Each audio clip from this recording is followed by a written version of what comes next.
Live, Beyond Words, Heal, the documentary. TJ Jackson here with Omar Pichersky. I'm still saying your name right, Omizel? Yes, with the American accent, so it makes it unique. What's the proper way to say your last name? Try Pichowski. Pichersky. I feel like I'm just rushing through it to try to get it right. I know. But it did sound good. You're good. You did good. Well, we are another episode of Beyond Words where we're going to discuss Heal, the documentary. Yes.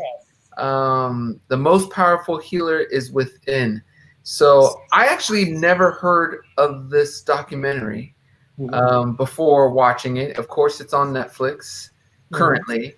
And I was very happy when Toria suggested, I think it was Toria, I don't know if it was someone in the group, but someone suggested us to do a review on the film, the documentary called Heal. And I watched it, and I have to say it was it was great. I liked it. I thought it was very informative, and I really appreciate the attempt to figure out answers and not just rely on what we quote unquote know in the medical field. So I loved it. You know, I just came off of my fast, 7-day fast. You did as well, but you're the champ at it. You do it more often than me. But a lot of that is I felt like was kind of mingled in some way. So, Omizel, I'm going to come straight to you. What did you think about Heal, the documentary? All right, not to change the question, but before I answer, first of all, let me say congratulations on the Senseless Drama release single. Thank you, Omizel. Great song, very different from all the stuff you already did, and I really love it. That's to me, it's like the cover to you where you wasn't really feeling it at first, then it like growed. To me, the song was the same. So now it's like I really love it. And so people know when we say that, Omizel's talking about and we'll say this real quick, the Senseless Drama cover. When I first saw it, I didn't know. It took me back. I wasn't expecting that, and I didn't know if it was the right one. But it, like Omar said, it continued to grow. So, yeah, there's a nice little side thing, and I'm happy to hear that. I didn't know your true reaction or response to the song, so it's cool. It's cool to hear. Great song. So now to answer your question. Yes. First of all, that's an old movie. It's not like recent. I think it's like from 2014, around there. That's when I looked it up, and so it's been a long time that it's in the film. I really liked it because I believe in that kind of like. I believe in that. Like, I think your mind can heal everything. It can heal like in the simplest way, where people that are always saying, I'm not feeling well, I have problems in my life, and they have that kind of energy. And I think that energy attracts the negative energy. And in the other way around, like if you speak positive, if you feel positive, you're going to attract the positive. So I think it's the same thing in your mind. And in the movie, a great thing was this guy that got like his spine crushed, I think. And he said he like actually reconstructed his spine in his mind to like tell his body what he needed from his body. And it worked. So I think that shows, and like that's kind of a proof that your body can heal anything. Your mind can heal anything in your body 100%. Yeah. Omizel, you had a question for the viewers. What was the question?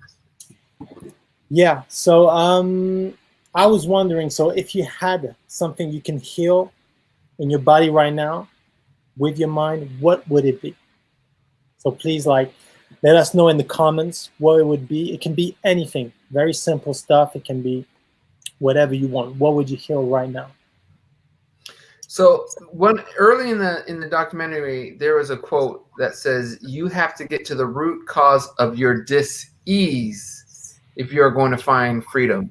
And when he mentioned it, I'm sure I'd heard it before, but it was a really cool way he phrased it, where it was like the word disease comes from being diseased. You know what I mean?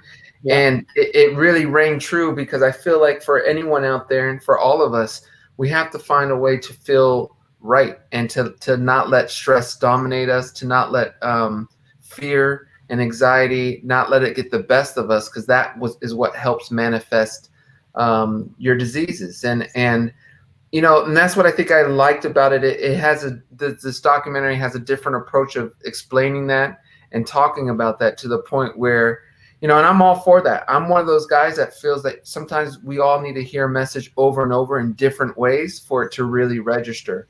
And, coming out of it, for me, I got out of it, I got to start meditating more. That's something I don't do. I know my uncle was big on it. He would try to get us to do it, and telling about the benefits. But when you're younger, you don't really realize, you can't understand the importance of something like meditation. At least I didn't.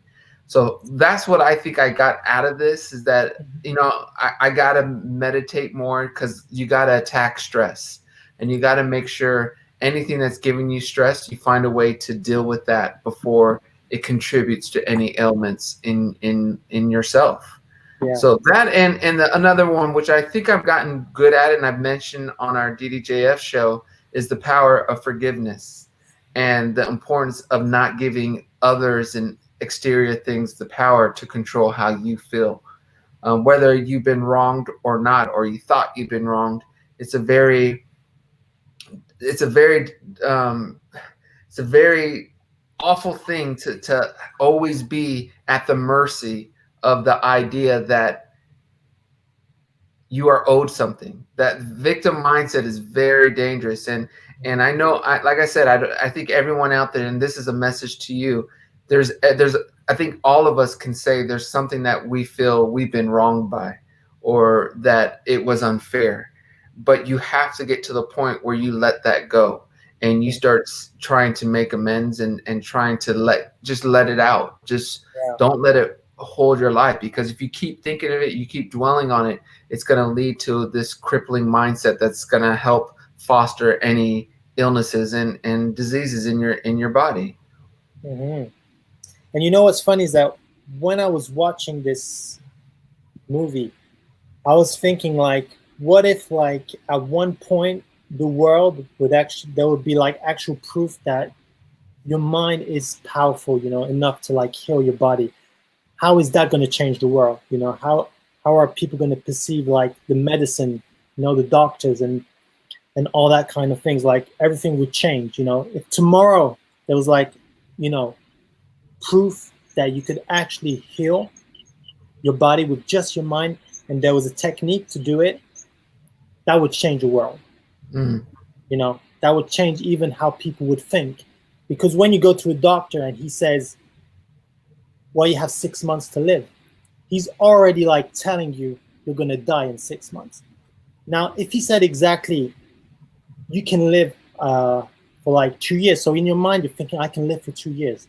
Yeah. And some people have said that, who had cancer and that kind of stuff, that many times doctors were not right. They live like for 10 years, even more.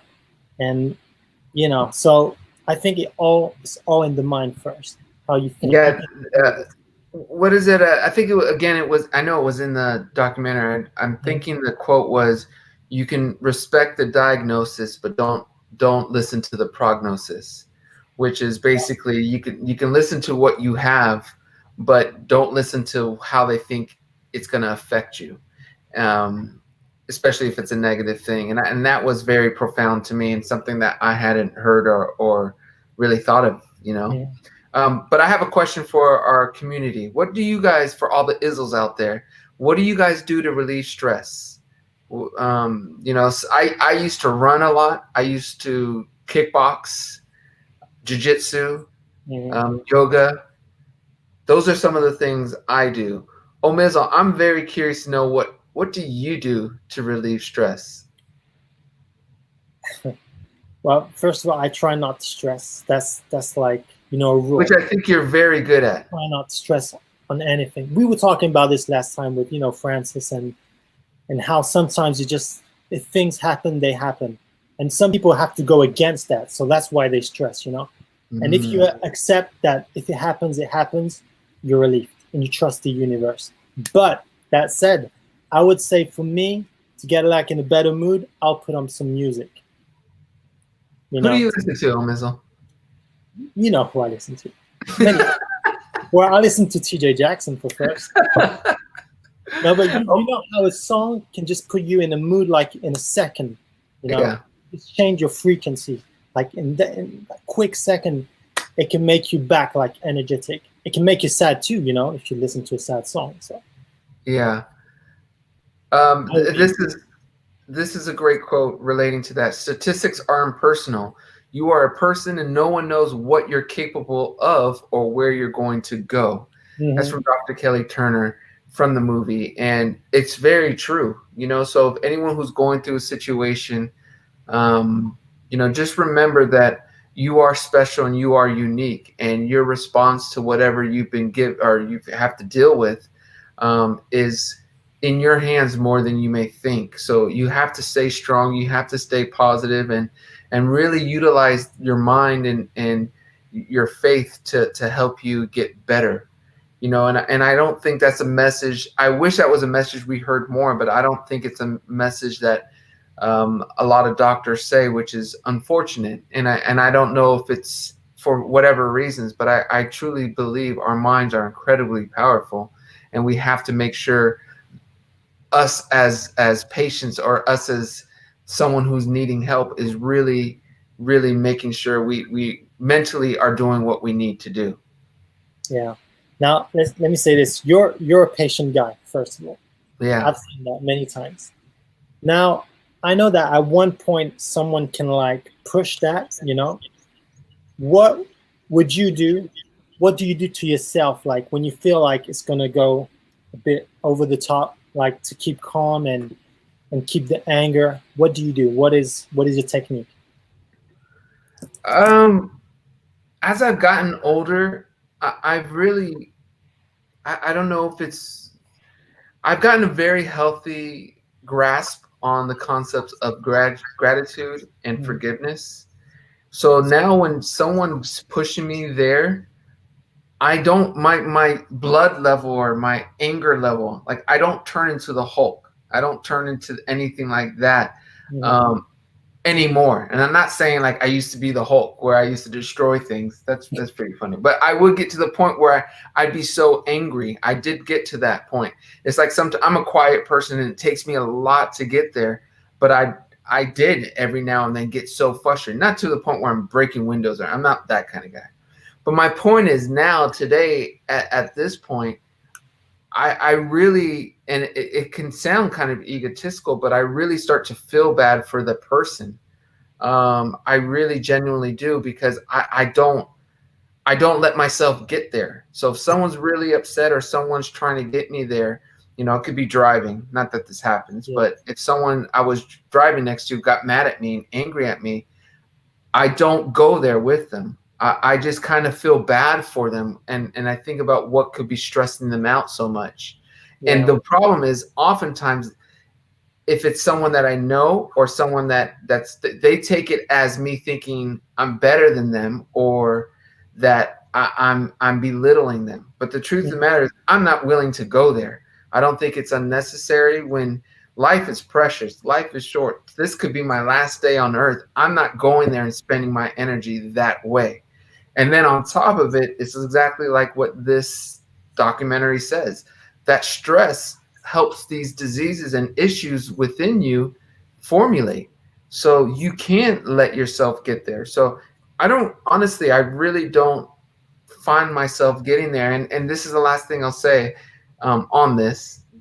But as a musician, it's so interesting, because when we were coming out in 3T, I could get to these stressful levels, you know, because it was as if that idea of being perfect or being at the top was weighing heavy on me.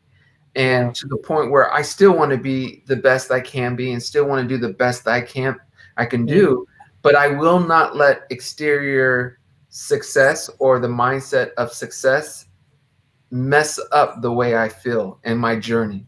That's something I've committed to. You know, a lot of people are like, you should be traveling here, trying to get on this show, doing that show. I'm like, I'm going to do my thing. I'm going to build this nice and organically. And then when it feels right, either they will approach me or I'll pursue it. But at this point, it's not feeling right. You know, it's like I don't want to answer questions on things that I don't want to talk about. If it's for the right reason and it makes sense for me and my journey, then we could do that. And a lot of people don't get that and probably don't like that. But that's just who I am and where I'm at, and my health is too important, and I'm trying to do this long term. I'm not trying to go in for 5 years and be done. I love music and I love what I do, so I want to make sure I'm pacing myself, you know. Yeah. That said, to all the Israels out there, as you will never see TJ become a Hulk, if you can deep fake his face right now, that would be great. I know there's a Hulk situation going on the app, so yes, I think in an hour we'll find a little TJ Hulk destroying. Actually, there is one actually.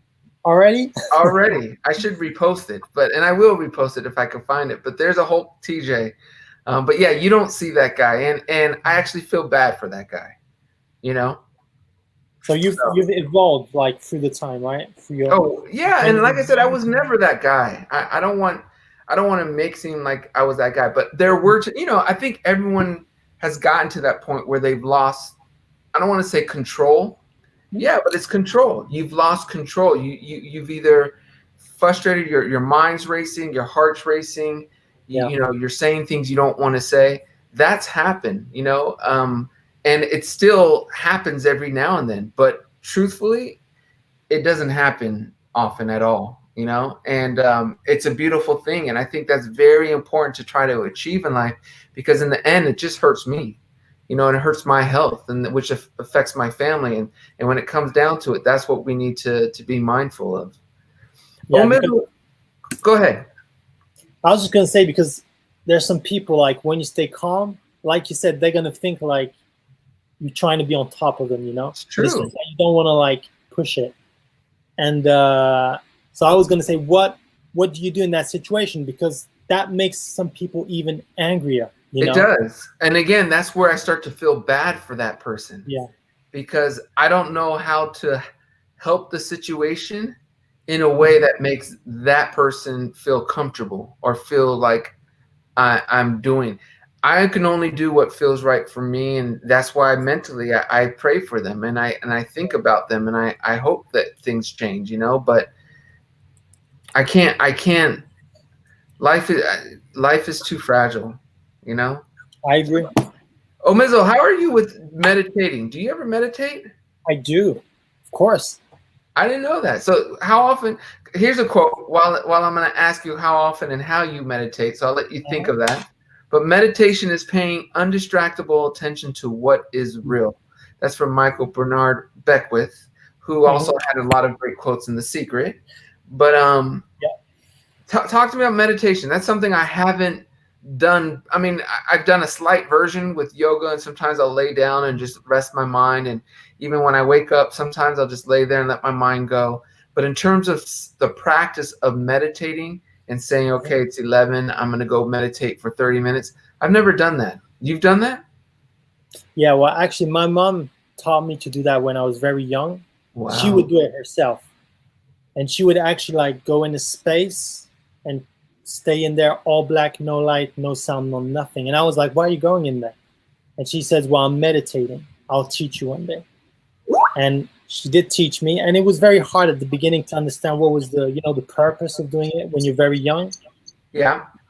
But once you evolve, you understand what it gives to you, what it gives to your mind. And that's a huge gift. Yeah. It's a huge gift. So you still meditate every now and then? Yeah. To me, it's when I feel it. When I feel I need to do it, I do it. I think like if you meditate every day because you have to do it, or like it's like a schedule, it won't work. I think you have to do it when you feel it, when you feel that your body needs it. And when I was starting out, my mom told me that what you had to do is, and it's kind of hard, is like try and think about nothing. Yeah. That's kind of impossible, right? But you have to take everything out of your mind. You have to make it clear. And while you do that, your body's gonna become clear, So like you have to start, to me, I like lay down and start with the feet. I try to like feel my feet. I don't know if that makes sense. I like to feel them, then my legs, then my body, then my arms, my hands, my head. And at one point, you become all light, and your mind is clear, and like you're in the best space ever. That's it. Oh, Mizzle, first of all, that was, thank you for that, because I've actually never heard it said that way. But that's something I want to do, and maybe it should be another vlogging video. Yeah, TJ, but I've never meditated, and it's something that I'm learning is incredibly important. And like I said, my uncle was the first one who introduced it to my life and was the one who would do it. And same thing. I always wondered, how do you not think? How do you sit there? My mind's racing. But I do want to get to that point where I can meditate. And that was probably another, well, there's a lot of good takeaways I'm realizing, but that's another good takeaway from this documentary for me, is that I got to utilize meditation more to let my mind just go. And here's another quote from the documentary which pertains to this.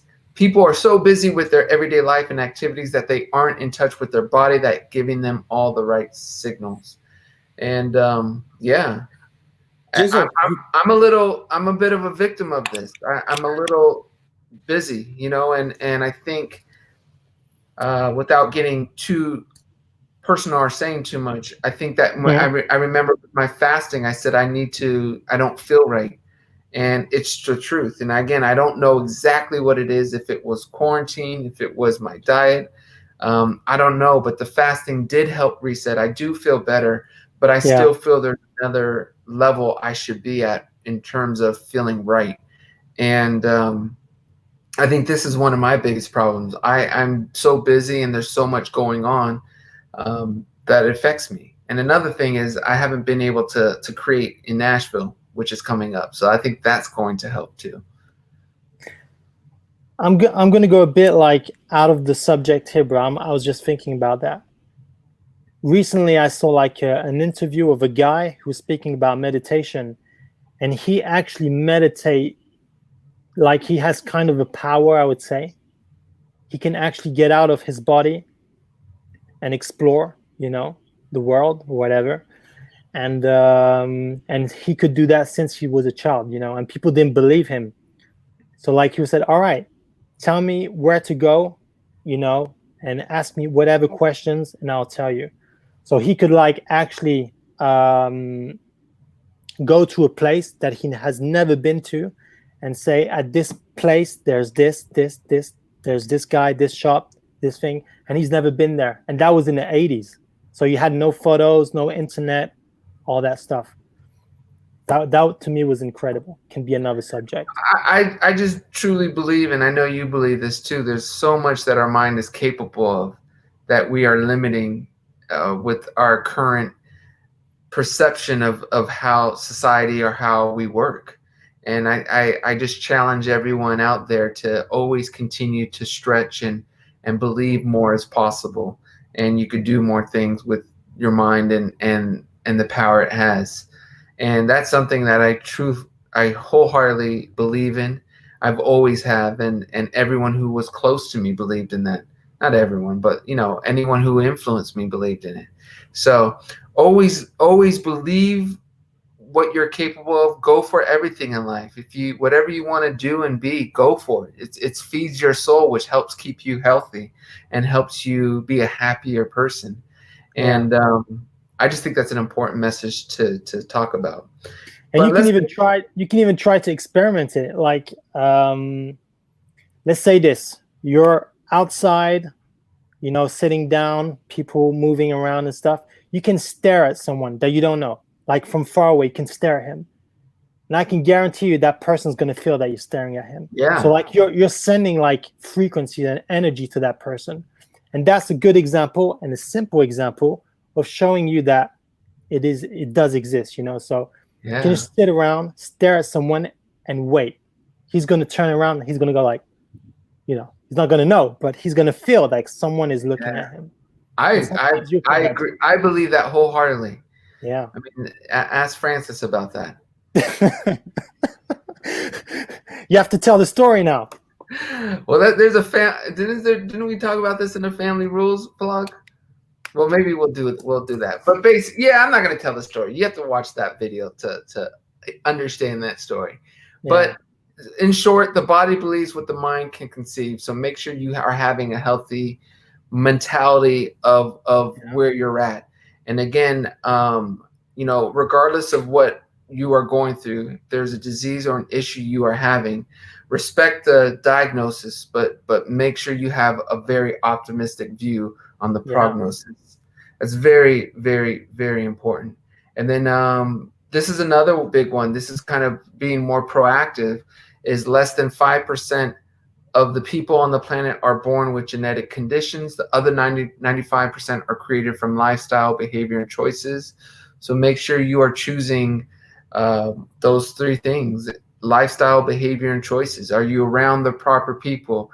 Are you taking care of your health? Are you happy? Are you spending the majority of your day doing things that are fulfilling you and not stressing you out? Those are the important things that we have to really be mindful of. And I think one more thing I want to say is I've actually, and I think I've said this before, but I think it's important to say it now because it reminds me of this. I grew up in Los Angeles, and when I was 18, 19 years old, I made a decision to not live in Los Angeles because I felt like it was a very stressful and unhealthy place in a way that people aren't realizing it. Yes, the weather is great. Yes, everything's spread out, all that stuff. And it's a great place to visit, but I think there's a lot of issues that kind of go against a spiritual side, whether it's the smog and pollution, whether it's the stress, it's a very expensive place to be, whether it's the fact that everyone comes to LA presenting an image that you naturally try to keep up with. There's a lot of stressors that I think take away from true living. And that's why I feel there's a lot of actors who come here, or actresses or musicians or anyone who comes here and then has to leave and starts to feel better about themselves. And again, I hate knocking it, but that was the reason why I first went to Texas. I wanted to start over. I wanted to get my own thing going, but I also knew that at that age. And being in Texas and being in LA and living in both places, it's a real thing, and I don't live in, I got my home in not in LA to avoid that, but to be close enough to my music and my family. But it's a true thing for anyone out there who's struggling with, maybe I need to move to the country or somewhere that's more laid back. If you're thinking that way, there could be a great benefit to doing that. And that's what I think I'm trying to say. Yeah, it's Pamela, it's different. And what I worry about is many people don't realize that, and then they go through life stressing and then develop diseases and unhappiness and other serious issues and mental issues and mental health problems, to the point where now the rest of their life, or a big chunk of their life, they're fixing things or alienating themselves or fighting, and it's not a healthy place to be. I'd rather anyone out there to find their chill spot, whether it's in another city, another country, another in the woods. Find your spot where you're going to feel right all the time, and it's your stressors are eliminated. Because like I said, to me, what I got primarily out of this is watch your stress. You have to watch your stress.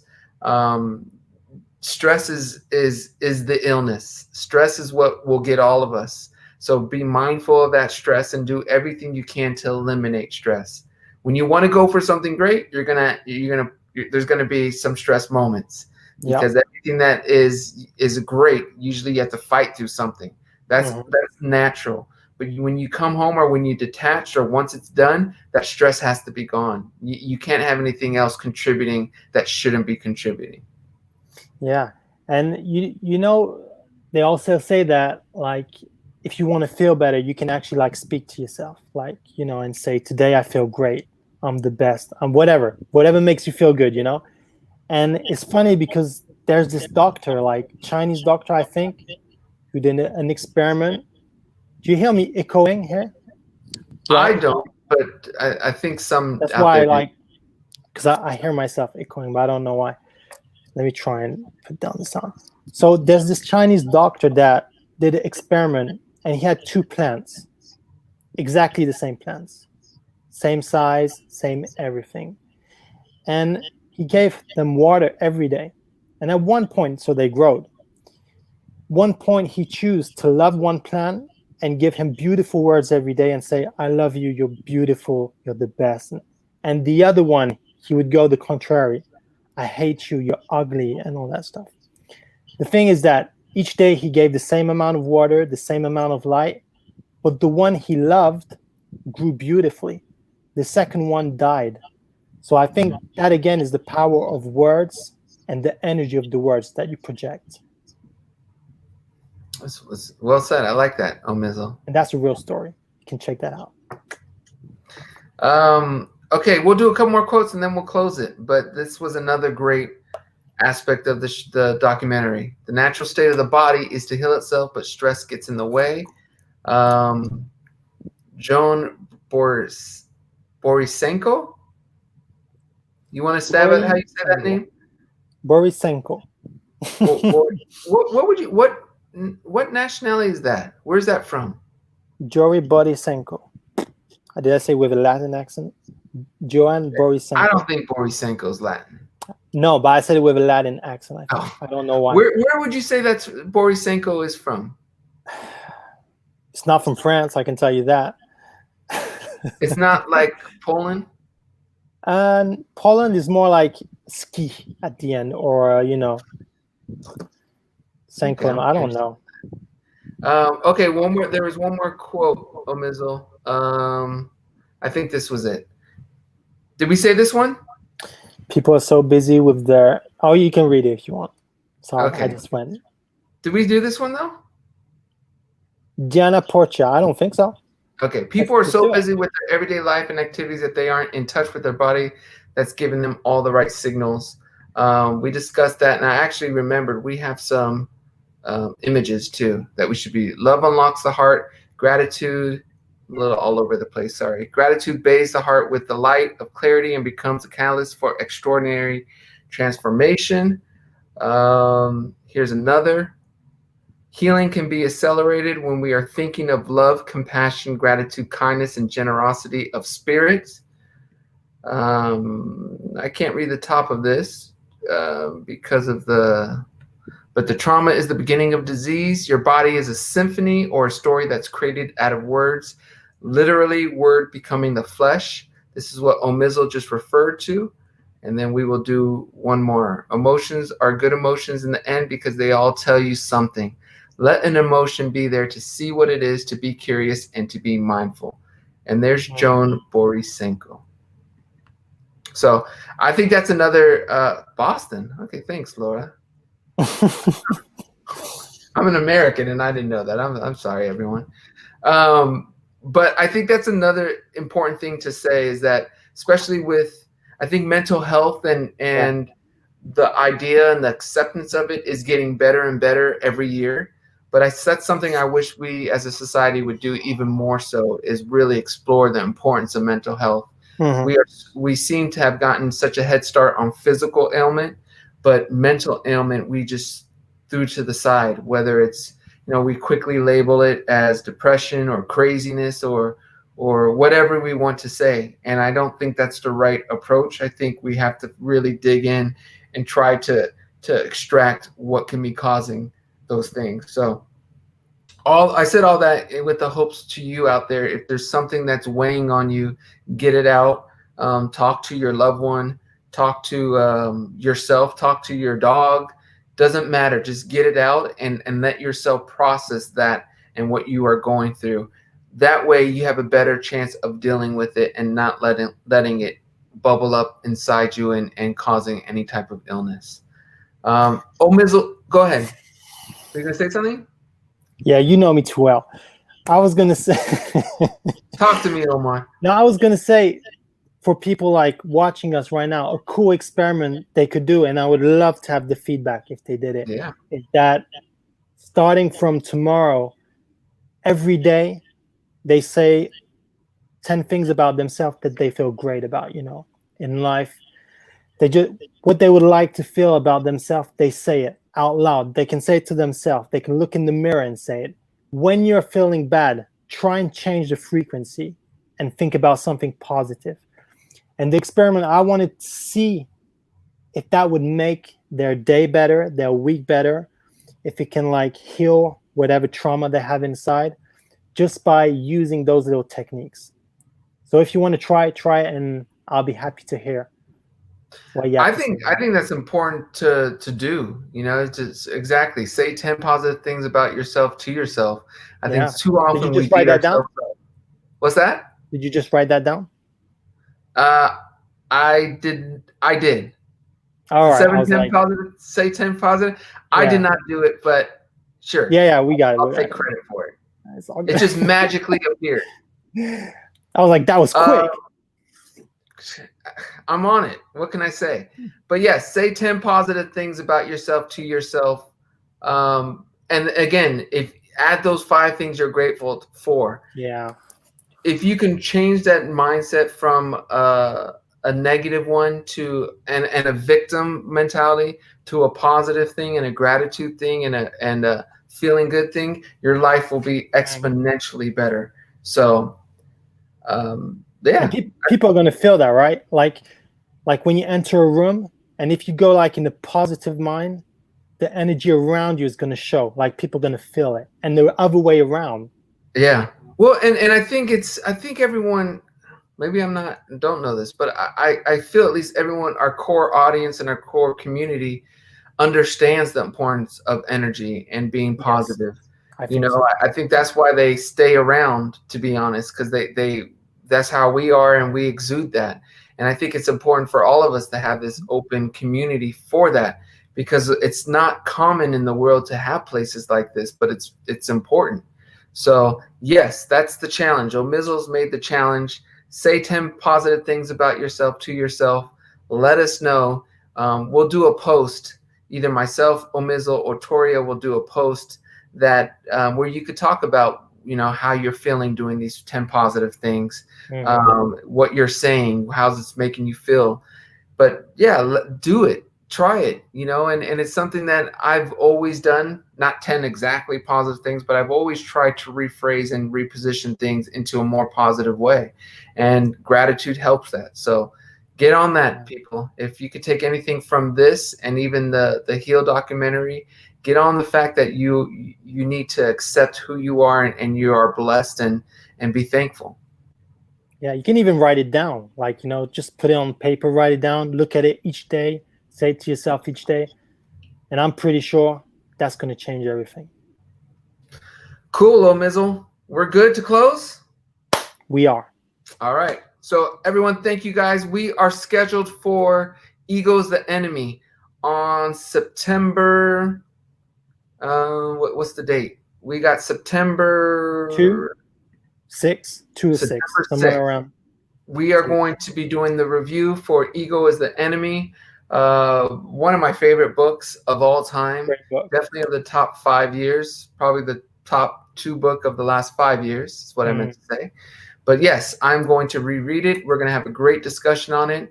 And again, even if you're that person who doesn't, and you very well may not be an egotistical kind of person, still read it. There's so much you can get from it, and your ego is actually playing when you don't even realize it. So I challenge you guys to read the book. Join us on September 6th for a great Beyond Words discussion on Ego's the Enemy.